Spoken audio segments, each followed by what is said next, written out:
is a third-person action-adventure game set in a alternate history version of Victorian England in the late 1800s.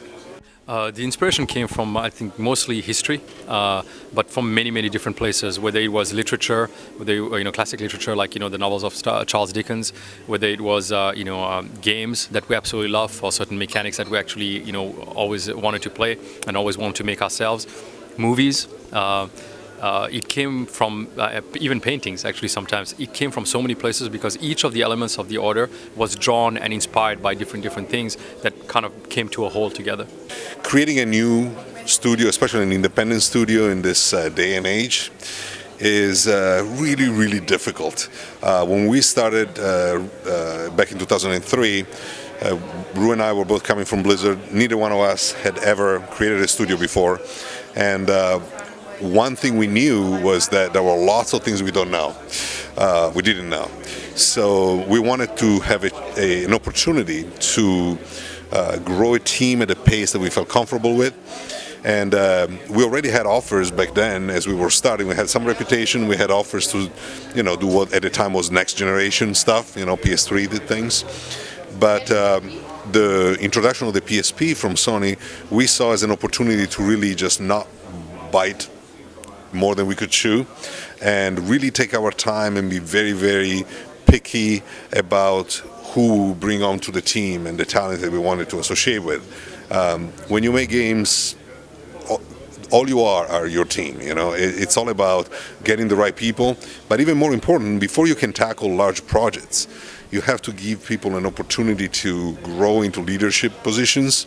You need to, give them a chance to create their tool set and eventually become leads or directors. Until you have all of that, the logistics of creating a very large game or a new IP are just overwhelming. And lots of new studios tend to just start immediately, shoot for the moon, and then the realities of it means that either they lose their freedom almost immediately, or the net result is far removed from what they had envisioned at the beginning. Not always, but very often. So what we decided to do was ask to be given an opportunity to work in an already established franchise. At the time it was Jak and Daxter. We reimagined it. I mean, it was really our own thing from the beginning, but not having to do the extraordinary amount of work on the creation of the IP was very helpful. So we were able to do Daxter with about 25 people. By the time we got to God of War, Chains of Olympus, it was about 40, 45. We got to 60 something for Ghost of Sparta. And at this point we felt, okay, now we got the structure, we got the team. It's a group that is really tight and they really knows how to work together. It was a plan that over almost a decade to get to the point where we felt we were ready and we will be able to get the project with the quality and the innovation that we felt we wanted to do. I created the universe first. It was important for us to make the everything that we did matter. And when I say everything, mostly like it's about characters, right? To make the characters feel real and not shallow, we needed to create the whole universe, their past, where they came from, how they came to be. All of these things were actually already written, and from there, it was choosing the window, that one window that you want to build as the first game, and the order 1886, the year 1886, is the first window into the IP. Creating a new IP is really, really difficult, especially, there is so much more work than people, can imagine, because unless you have to do it, you just don't really realize the length of time and the extent and the amount of refinement and work that has to go through it. We spent maybe 2 years just on developing and refining the main characters. It takes a very, very long time. And we started already with a richly defined world and universe. I mean, Ru started writing the world of the Order 1886 back in 2005, 2006, without any games in mind. The way he works is, he goes out and creates this whole incredibly detailed, overarching story and all of the backstories throughout, with a level of detail which is truly insane. Once all of it is done, and then we present some of these ideas to the team. Whichever one they are the most excited about, we say, okay, now we're going to go with this. This is what we're going to pursue. We pick a slice out of it and say, okay, we're going to start by telling this portion of the story. This ensures that if hopefully the game grows into a franchise, or we get to do more, we get to explore more, everything remains consistent and well defined. You can also tell when something was created just as a standalone thing, and then you try to tack on sequels or stuff like that. So we already had this very extensive and beautifully written basis, and once we got to the game, then of course we took that and worked and refined and developed until we had all of the different ingredients. But this was definitely a very large amount of foundational work that we had to do together with the technology, all from scratch, for a new platform, and then also make the game. So it was very challenging, there is no question.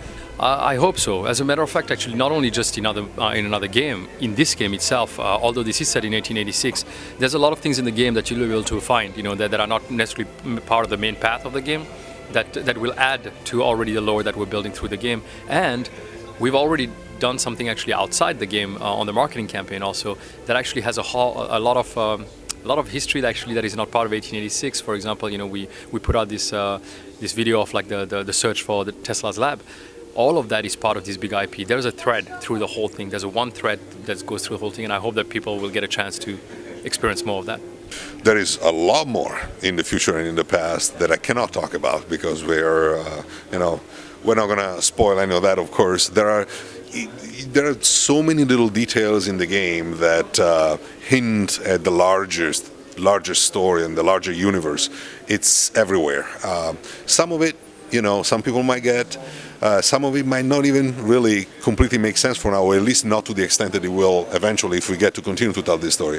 This is what I find the most exciting, I think. And the best part, I tell you, Ru has it all planned out. So, and it's so amazing. It's really so epic and beautiful and so complete as an arch. So I hope people will love this game and that we will have the opportunity to continue to tell more. And if we do, I think it's going to be very satisfying for the players. It is a risk. It is a risk because you might be too tied to basically what the character is in real life. But for us, it was important that it was that way because again, our game is not a pure fiction. It's a historical fiction. It has to be based in reality. It has to be based in the real people that existed. But the difference for us was every real person that we put in had to have a true impact on the game. Not just we put a guy in there just because he was real at the time and he says one word and he leaves. No, our guys, our real characters, actually are part of the main storyline, one way or the other. We're not trying to just do fictional characters with a few real guys.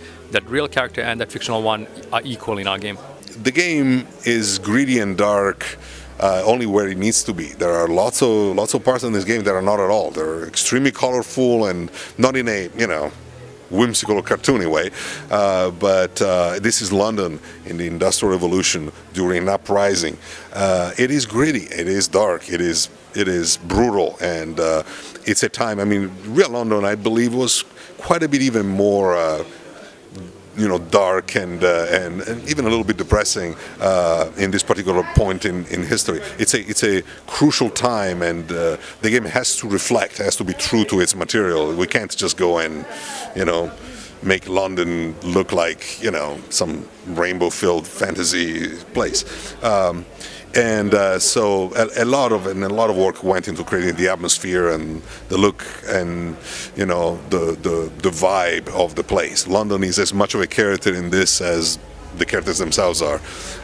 So I don't understand why this would be in some way going back to anything. There is nothing to go back to. It's a style. It's the style of this game, and I think it makes perfect sense for it.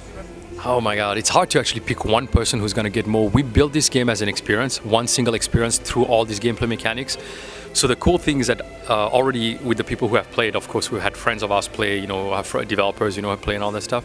I've seen very different players play this game. People who are not true third-person gamers, people who are actual core third-person gamers. The funny thing about all of that is that they all kind of got something different purely because of the way we paced the game. Because you don't watch a cinematic, and play for 1 hour and then watch a cinematic and play for 30 minutes or whatever. Because it's a constant ride, it is easier for every type of gamer to actually feel like, all right, I don't have to be great at all these things to do it. I can actually understand the whole thing and I can experience all of it. But if you are the kind of player who wants core, then you go on a higher difficulty mode and you actually truly play the game in the most difficult settings, and then you get more out of it as well. For this game, was always clear to us is that we wanted to tell, you know, a story that was a complete introduction for players. In order to do co-op or really multiplayer, we would have had to, I don't want to say dilute the story, but certainly we would have to design around that need. And I think the whole world and is rich enough, and it's deep enough that it was really necessary to introduce it in a way from the single point of view of one character. This is really Galahad's story, and I think as a first step, as the first time you walk into this new universe, it was important for us to keep it focused and tight. So again, things might change in the future. Once people are more, exposed to it, and maybe they hopefully they like it, then it becomes more meaningful for us to explore other types of game style.